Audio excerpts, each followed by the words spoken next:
engineering, and I've got some real issues with this quarry.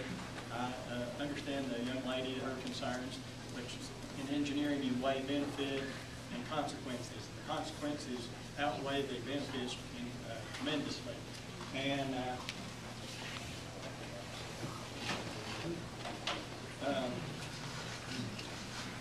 I think it could be catastrophic what could happen here with this quarry in this particular location. It's kind of been touched on. And one of the things that is karst, and that's been talked about before. And geologists have talked about how fragile it is. And what is karst is, like the lady said here just a minute ago, it is characterized by sinkholes, underground conduits, springs, and caves. And I've got some pictures showing the local area there. I don't have to do them, but anyhow, that's a spring there. There's another spring in the area. Kind of hard to see the lights on. There's a sinkhole in the area.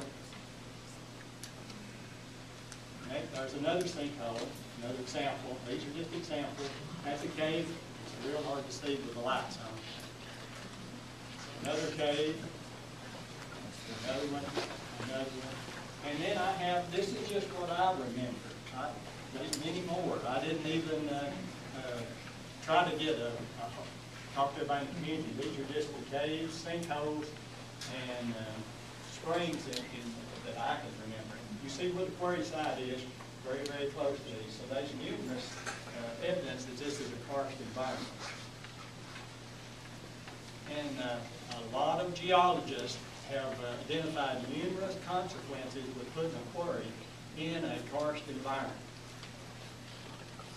And here they set around 5 areas: underground conduits, dewatering of the quarry, water quality, sinkholes, and blasting. All of those are, this is a very fragile environment for a quarry to be located. I'm just going to talk about 3 of them, so we don't have any much time. Dewatering is one of the things that is an issue. You've got the quarry pit, they talk about that. You've got to get the water out of there so you can work that mine, and so it lowers the water table. And sometimes it's a 5-mile area, 5-square-mile area that it will affect. And it causes wells to go dry, it causes springs to go dry, it causes surface water to change, so you call it that. It can also affect decades to come.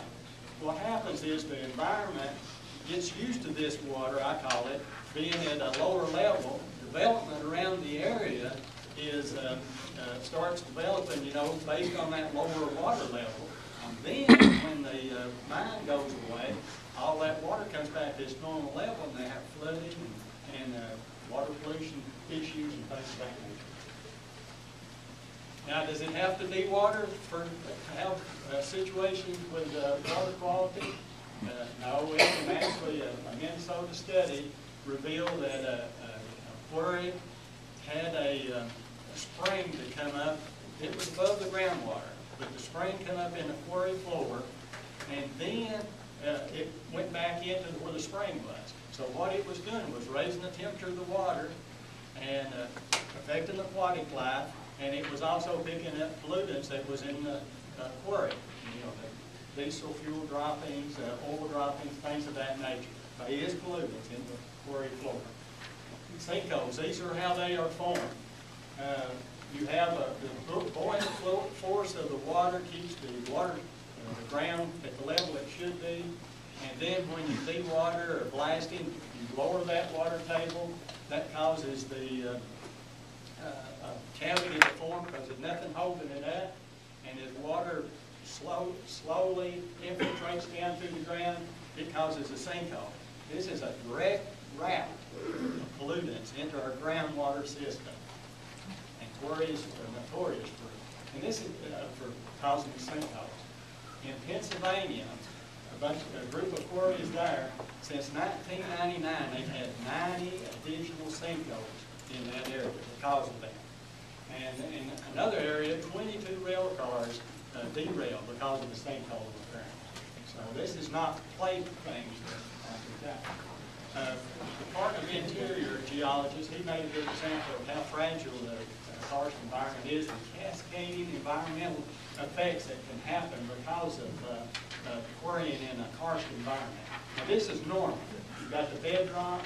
Number 7 up there is a natural occurring sinkhole. Number 2 there is a spring. And number 3 is a wetland. This is just a hypothetical situation, but this could happen here. This is almost exactly where they're going to build this quarry, is right in an area just like this. And then 4 is a stream running through the area. And you can see that, it's hard to see it, but 6, the water level is up into the ground. And the next one. Now this is when you put the quarry in. You have to de-water the quarry because you've got groundwater level in, trying to, so you work the mine. The spring has dried up. The wetland has dried up. There's no more Houston Creek because it dried up. I don't know that would happen, but it could. A sinkhole is formed there at 8, and more sinkholes are being formed there at 6. So, you know, it does affect. It's a very fragile environment. I don't know how we can say that so much. Blasting. In one case, there was it opened up a conduit when the river came into the quarry pit. Now, the river is just about a half a mile away from this. It is very close, and this will be below the level of the river, so this could very well happen. The owners might need to think about this and very seriously. And I think, you know, if people do have damages or death because of this, somebody needs to be liable for it, just as simple as that. And so this is a serious matter. Don't take this lightly, State. I hope not, because it is very important that you study this to the fullest extent.